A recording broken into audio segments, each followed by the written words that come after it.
Right. Well, welcome everybody to Buddhist Society Monday Theravada class. Have a rich, certainly, rich selection of presenters. Last week you had Ajahn Chah. Unfortunately, I wasn't able to join you, but very wonderful teacher, and she's going to be back next week. So make a note in your diary.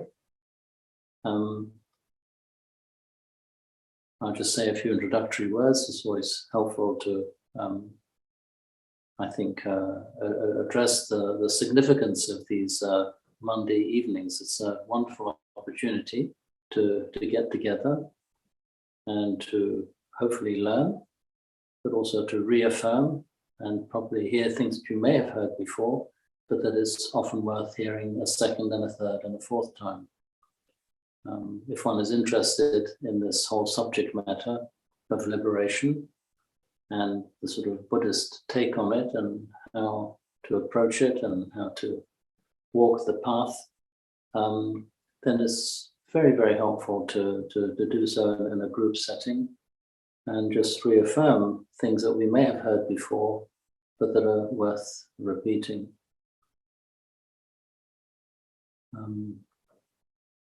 Strange in some ways because these classes used to be run almost exclusively by nuns, by monastics, but over the years it's sort of become a bit diluted, and people like myself and Martin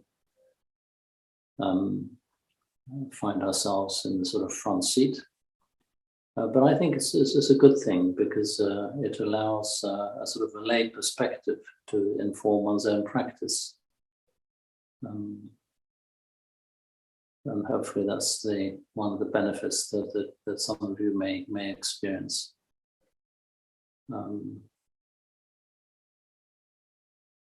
As you know, we start with the sort of rather formal Thai forest tradition of doing a dedication of offerings and just a little bit of chanting, and then we take the 3 refuges and the 5 precepts. And I know that sort of repetition can make one take things for granted and it can become quite automatic.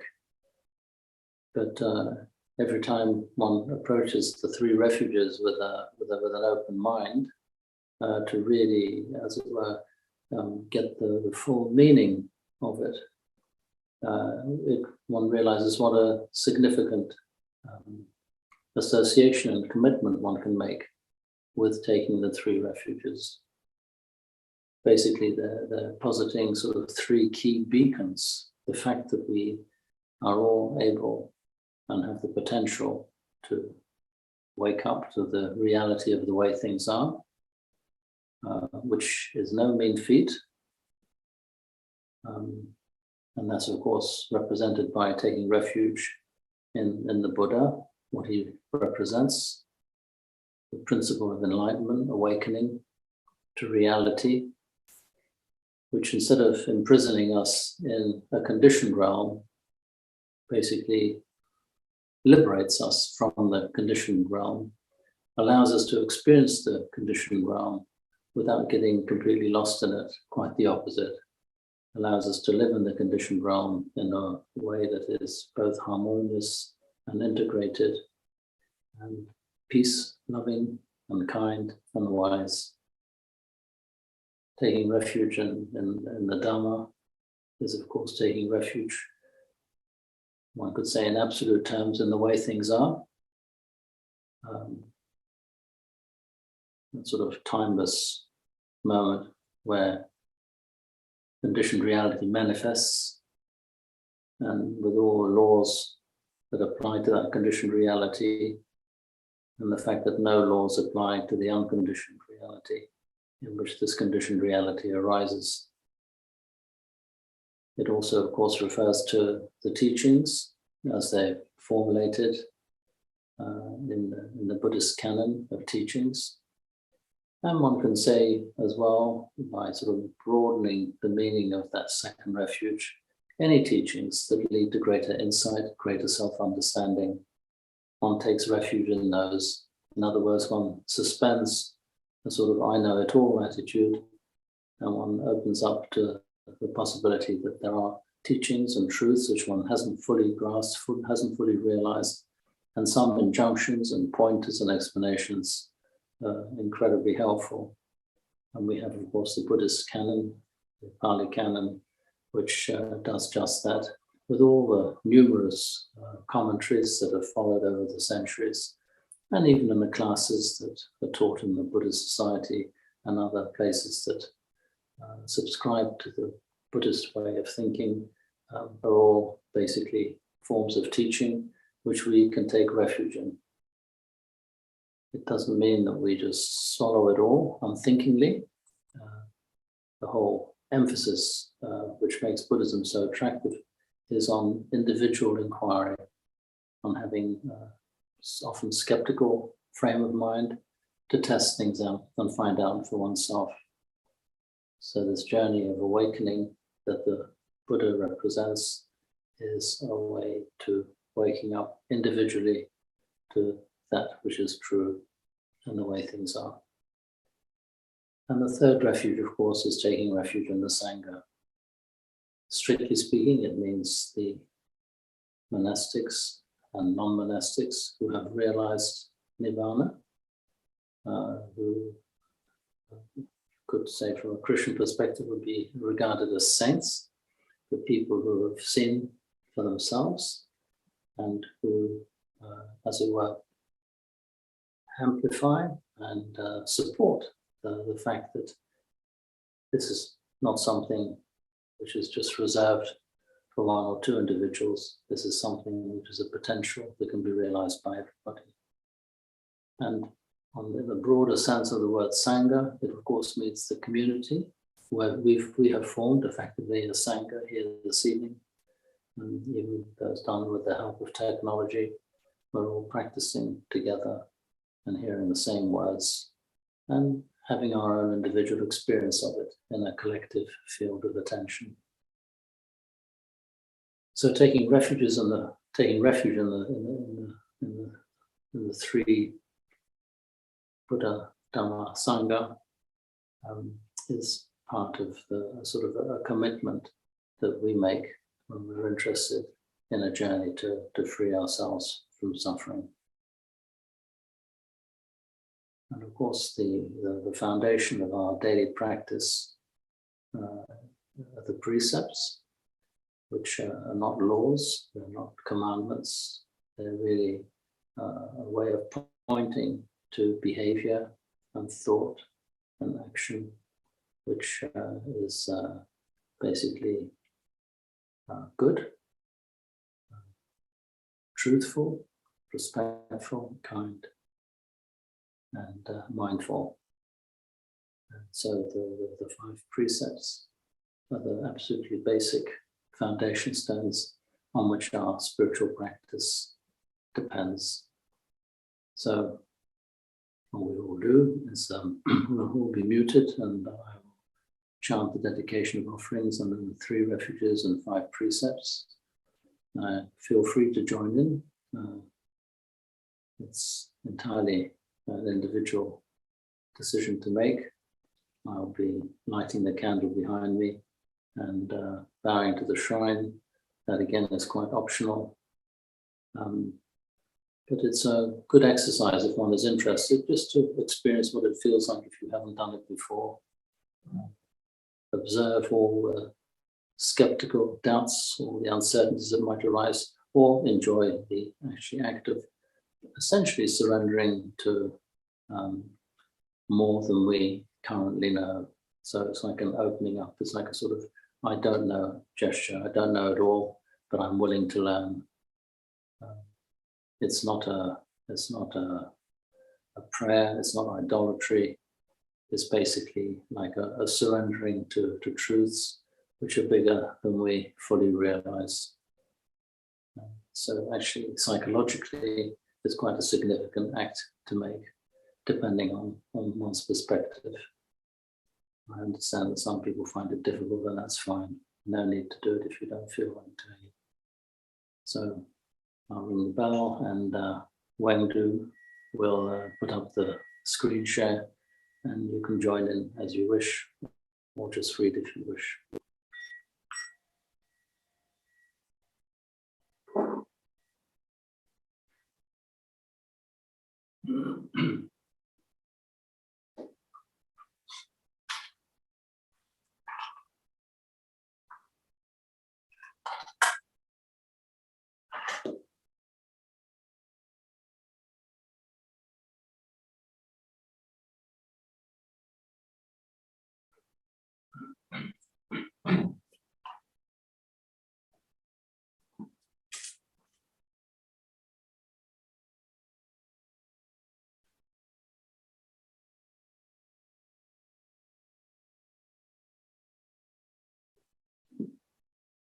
Yoso Bhagava Araham Samma Sambuddho. To the Blessed One, the Lord, who fully attained perfect enlightenment. Swakato yena Bhagavata Dhammo. To the teachings which he expounded so well. Supatipanno yasa bhagavato sāvaka sangho, and to the Blessed One's disciples who have practiced well. Tamayam bhagavantam sadhammam sasangham, to these the Buddha, the Dhamma, and the Sangha. Ime sakare hiyataraham maro hitehim apipuchayama. We render with offerings our rightful homage. Sadhu no bhante bhagava suchiraparini bhutopi. It is well for us that the Blessed One, having attained liberation, Pachima Janatanuka Pamanasa, still had compassion for later generations. Ime sakare dugatapana karabuto patikan hatu. May these simple offerings be accepted. Amhakam digaratam hitaya sukhaya, for our long-lasting benefit and for the happiness it gives us. Araham Samma Sambuddho Bhagava, the Lord, the perfectly enlightened and blessed one. Buddham Bhagavantam Abhivademi. I render homage to the Buddha, the Blessed One. Swakato Bhagavata Dhammo. The teaching so completely explained by him. Dhammam Namasami. I bow to the Dhamma. Supatipanno Bhagavato Sāvaka Sangho, the Blessed One's disciples who have practiced well. Sangham Namami, I bow to the Sangha. Now chant preliminary homage. Andamayam Buddhasa Bhagavato Kubabhaganamakaram Karamase. Now let us chant the preliminary homage to the Buddha. Namo tassa bhagavato arahato samma sambuddhassa. Namo tassa bhagavato arahato samma sambuddhassa. Namo tassa bhagavato arahato samma sambuddhassa. Homage to the Blessed, Noble, and Perfectly Enlightened One. Homage to the Blessed, Noble, and Perfectly Enlightened One. Homage to the Blessed, Noble, and Perfectly Enlightened One. Page 126. So 128. And we'll do Buddham Saranam Gacchami. Buddham Saranam Gacchami. Dhammam Saranam Gacchami. Sangham Saranam Gacchami. To the Buddha, I go for refuge. To the Dharma, I go for refuge. To the Sangha, I go for refuge. Dutiyampi Buddham Saranam Gacchami. Dutiyampi Dhammam Saranam Gacchami. Dutiyampi Sangham Saranam Gacchami. To the Dhamma, I go for refuge. For the second time, to the Buddha, I go for refuge. For the second time, to the Dhamma, I go for refuge. For the second time, to the Sangha, I go for refuge. Tatiyampi Buddham Saranam Gacchami. Tatiyampi Dhammam Saranam Gacchami. Tatiyampi Sangham Saranam Gacchami. For the third time, to the Buddha, I go for refuge. For the third time, to the Dhamma, I go for refuge. For the third time, to the Sangha, I go for refuge. And we go through to the 5 precepts. Panatipata Verimani Sikhapadam Samadhyami. I undertake the precept to refrain from taking the life of any living creature. Adinadana Verimani Sikhapadam Samadhyami. I undertake the precept to refrain from taking that which is not given. Kamesu mechachara verimani sikhapadam samadhyami. I undertake the precept to refrain from sexual misconduct. Musavada verimani sikhapadam samadhyami. I undertake the precept to refrain from lying. Surameraya majja pamadatana verimani sikhapadam samadhyami. I undertake the precept to refrain from consuming intoxicating drink and drugs which lead to carelessness. Imani pancha sikhapadani silena suvatim yanti, silena bhogasampada, silena nivutim yanti, tasmat silam visodaye. These are the 5 precepts. Virtue is a source of happiness. Virtue is a source of true wealth. Virtue is a source of peacefulness. Therefore, let virtue be purified. Sadhu, sadhu, sadhu. And we bow 3 times.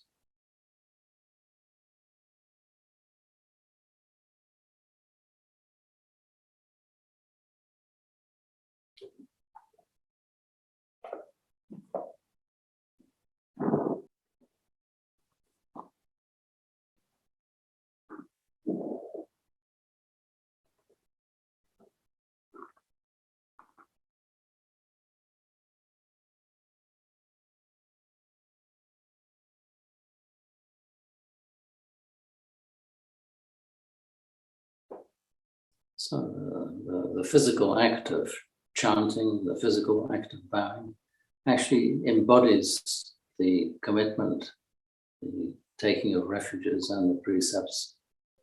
So rather than just making it a mental process, it's actually enacted physically. And that helps it penetrate a little bit more deeply into our sense of consciousness. And it creates a set of associations which over time build up into something which becomes a resource. It becomes something that raises our level of energy, aligns our level of energy with this commitment to paying attention, to being present.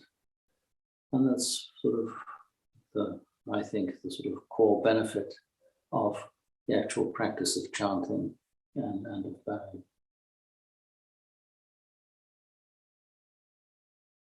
So we will sit quietly for a bit, probably about half an hour, maybe a little bit longer.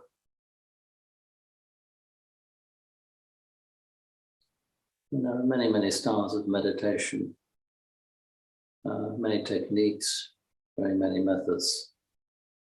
And I think they're really best seen as a sort of stepping stones, just giving some structure to the way that we sit quietly, just to help give a sort of frame of reference for our practice.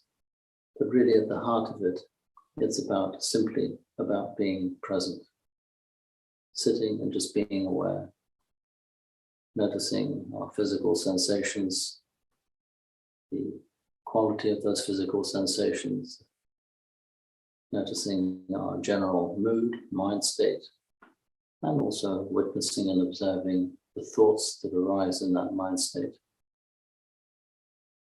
It's something that takes a while to develop as a practice. We're very good at focusing on objects. That's what we're designed to do by nature, by evolution. It's a little bit harder just to sit and observe and not react to what we're observing, what we're witnessing. So we could say that meditation is a study in reactivity.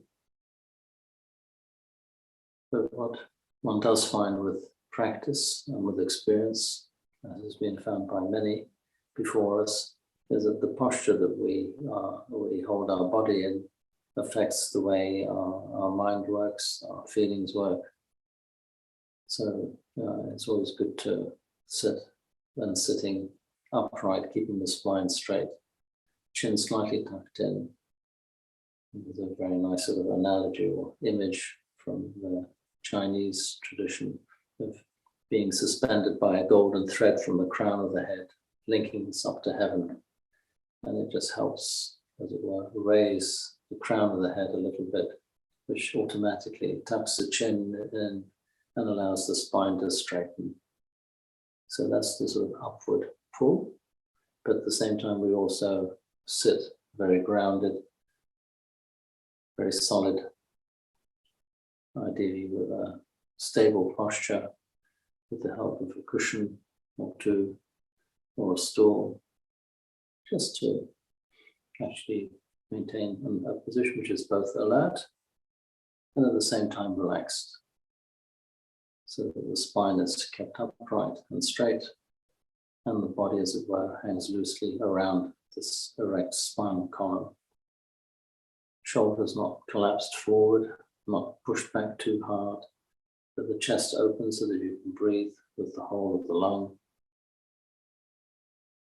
And just observe how that feels.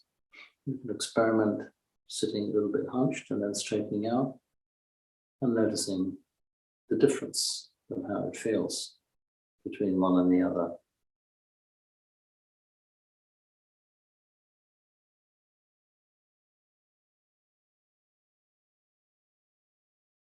We experience our body through the five senses. I sometimes like to run through the five senses as I sit on the cushion. So I just notice what my eyes are seeing, if the eyes are open. And then when I close the eyes, I notice what the eyes see when the eyelids are in front of them. It's the first of the five senses. If we pay full attention to what the eyes are seeing, it helps sort of bring the mind very much into the present moment. So we'll just do that for a short while.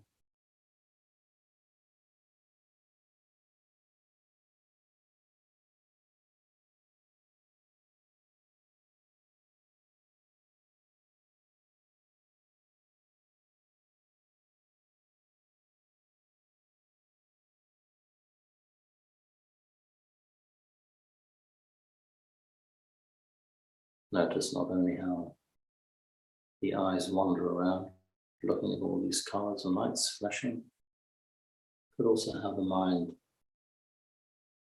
responds to the lack of a concrete physical object to look at.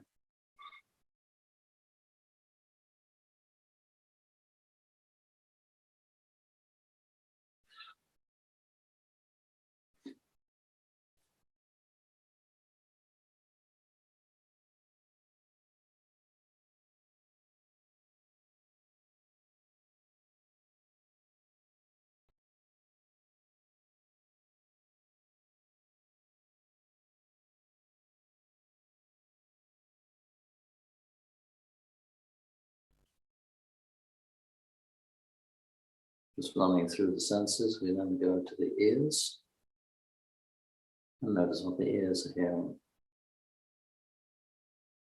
You may have some background sound in the area already.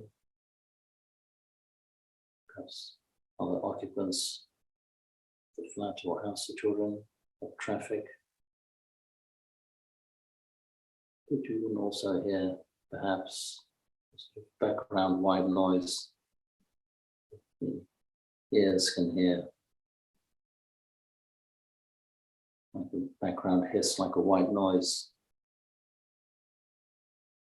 We'll just spend a little bit of time just listening to that, listening to what is sometimes referred to as the sound of silence.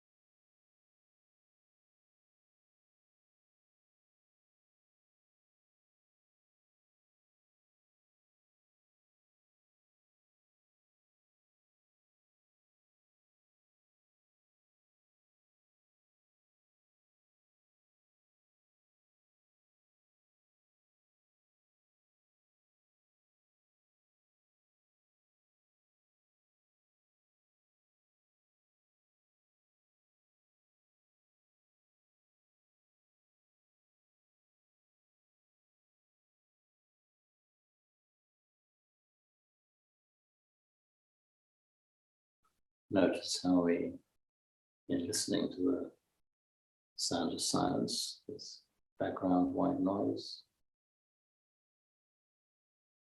that noise can only be heard in the present moment.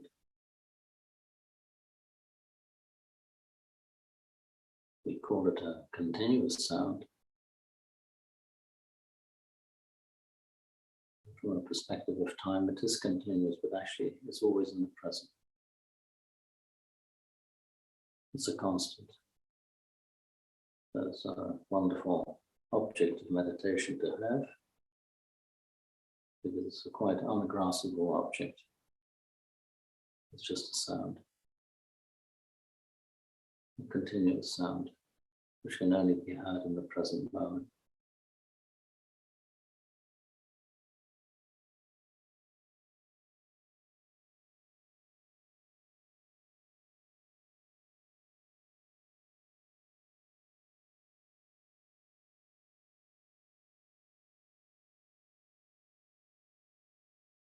And then we move to the third sense of smell, which in this case means moving to the nose. You may not smell anything, but we can certainly notice the flow of air entering the nostrils.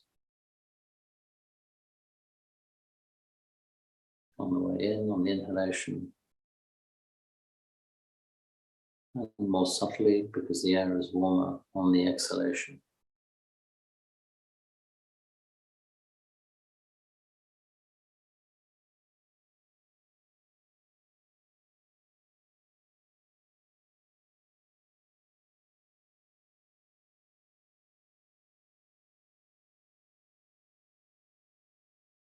So although the focus is on the nose, I tend to switch and notice just the flow of air through the nostrils.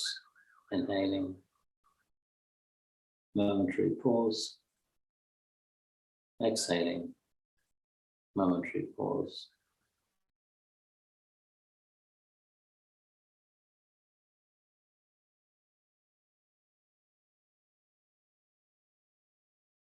And that takes my attention straight through to the tongue for taste and the body as a whole, as the air flows down the windpipe at the back of the throat and into the body, into the lungs, into the belly, if one's breathing diaphragmatically.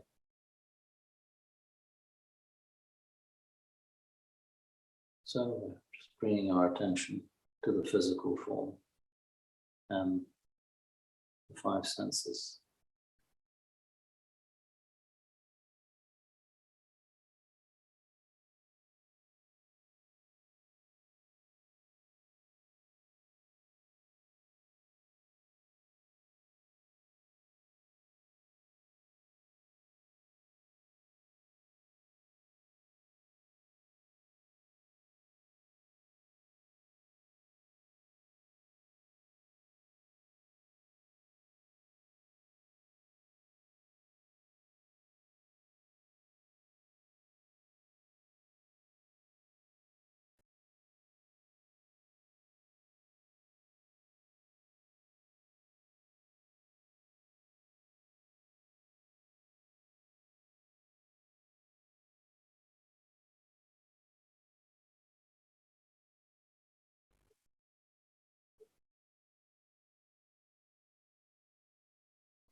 And we might have ideas about how we should be meditating, what states we should be achieving. The deepest, profoundest practice is simply to accept this moment just as it is and say to oneself, just right now, it's just like this. So however we're feeling, energized, a little bit tired, happy, sad, we just notice how we're feeling and we can just say to ourselves, right now, it's just like this. And this moment is just like this. And we can relax into that. So if we notice that we've got some expectation, some hopes, some discomfort, some sense of unfulfillment, we don't try and change it. We just accept that that's how the mind is working. That's how the body is working right now. And we just surrender and accept that. We're not looking for a point of view, wanting to agree or disagree.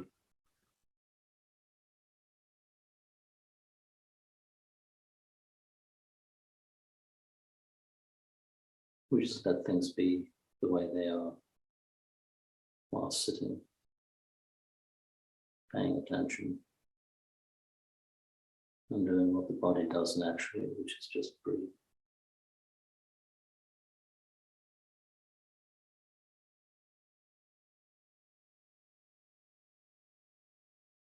We could call this just the simplicity of being with what is.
Just sitting with the silence.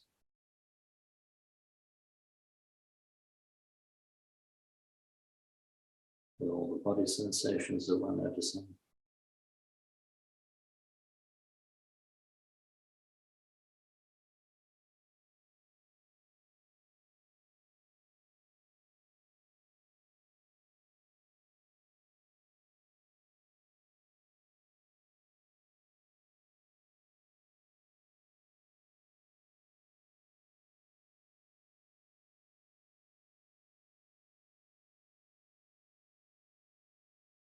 Breathing in and breathing out.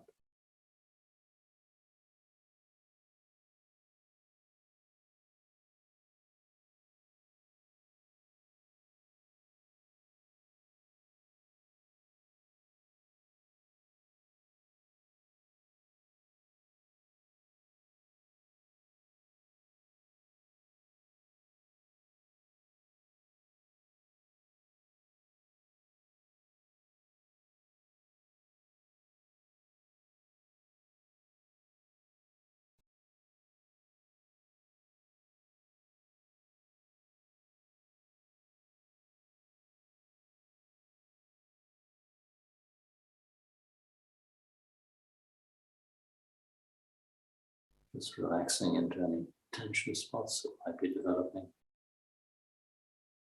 or that we might have brought with ourselves coming to this class. So we might notice some tension around the forehead or the eyes, staring at a computer screen perhaps.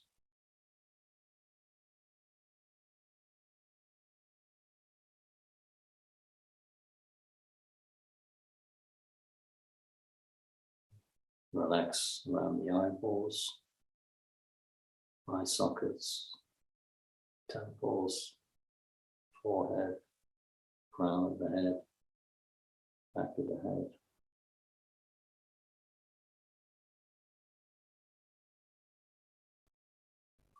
And using the exhalation as the vehicle to relax with.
noticing what the mind does.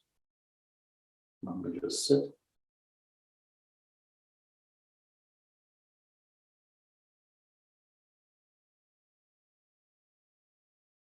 And notice that we're still breathing. In breath, out breath.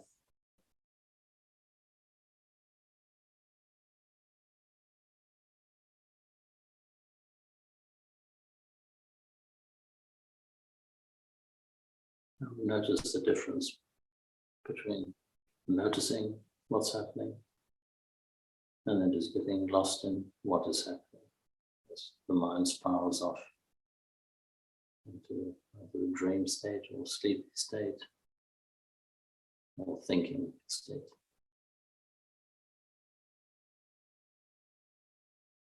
Every time we get lost, as it were, we stop, pause, breathe, and just come back to the experience of sitting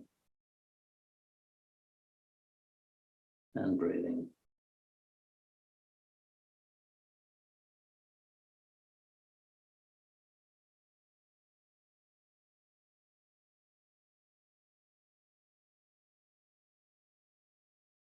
And we can take our practice a step deeper and notice that we're noticing. Be aware that we are aware.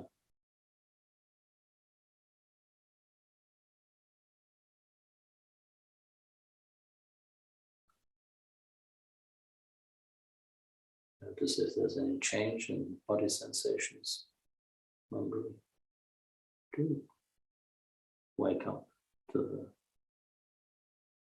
present moment of just being present.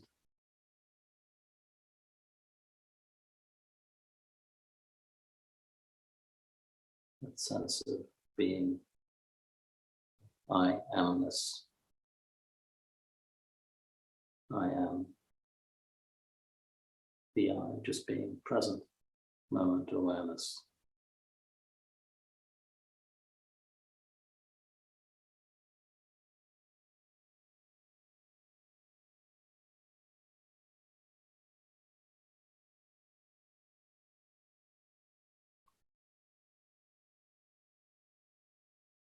I'll ring the bell.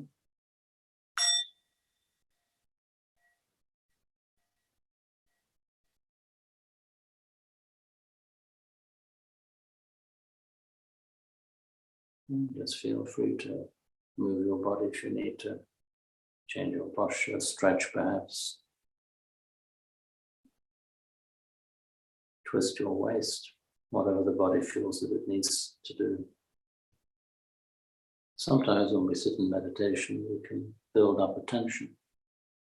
So it's nice to be able to give the body permission to move around a bit and release some of that tension.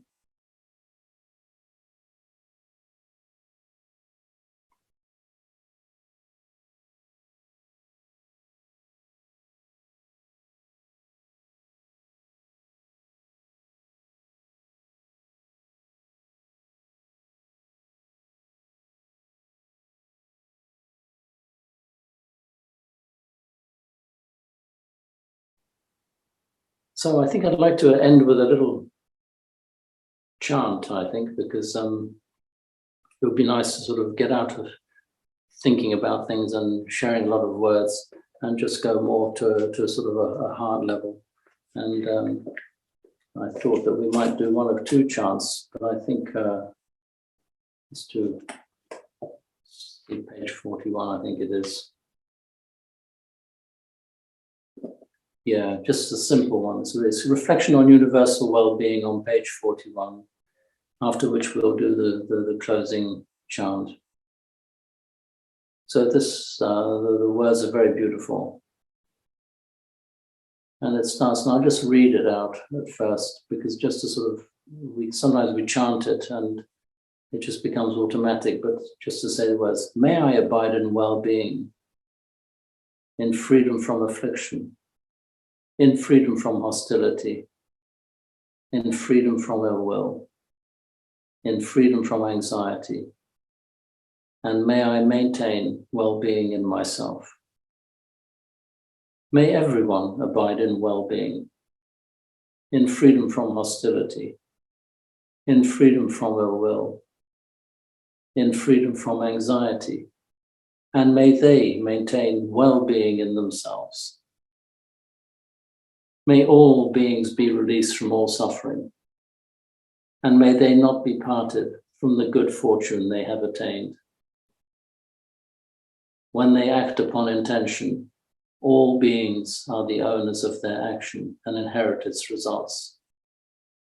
Their future is born from such action, companion to such action, and its results will be their home.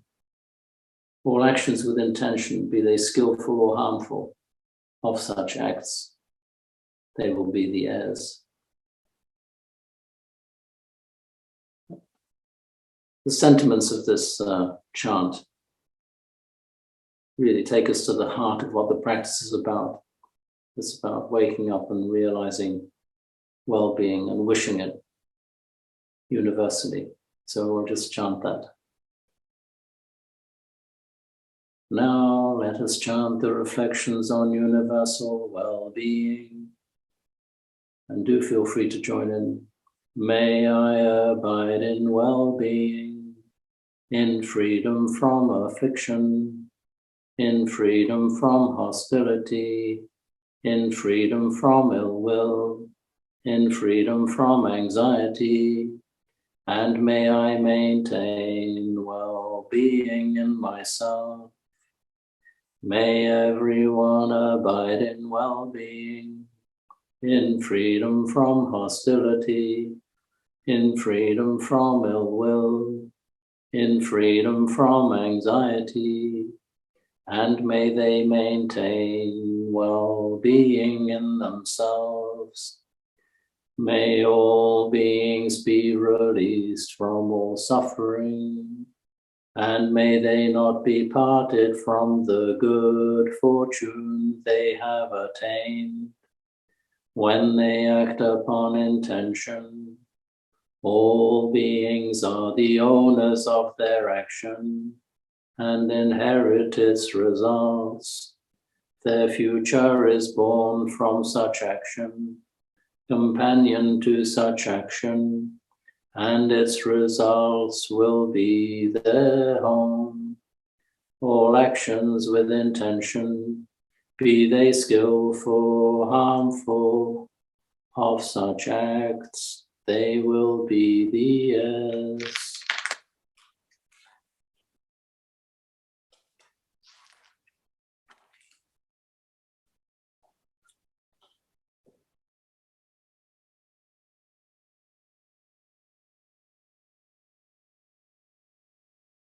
So that's a well-wishing towards ourselves, well-wishing towards others, well-wishing to all of existence.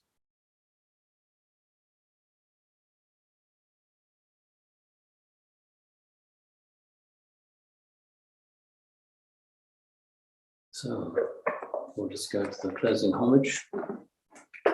It's on page 16.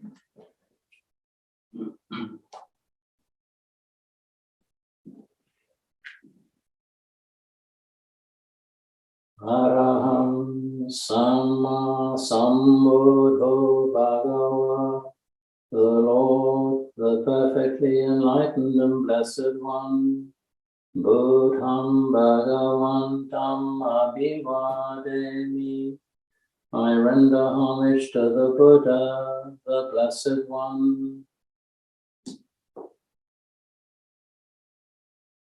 Swakato Bhagavata Dhammo, the teaching so completely explained by him. Dhammam Namasami, I bow to the Dhamma. Supatipanno Bhagavato Sāvaka Sangho, the Blessed One's disciples who have practiced well. Sangham Namami, I bow to the Sangha.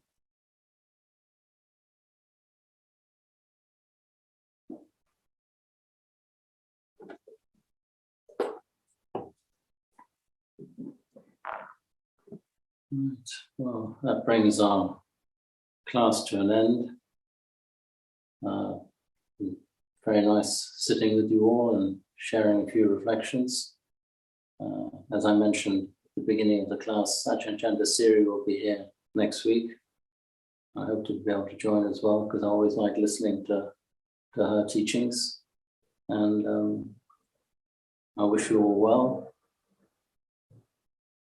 Health, safety, well-being, and yeah. Farewell.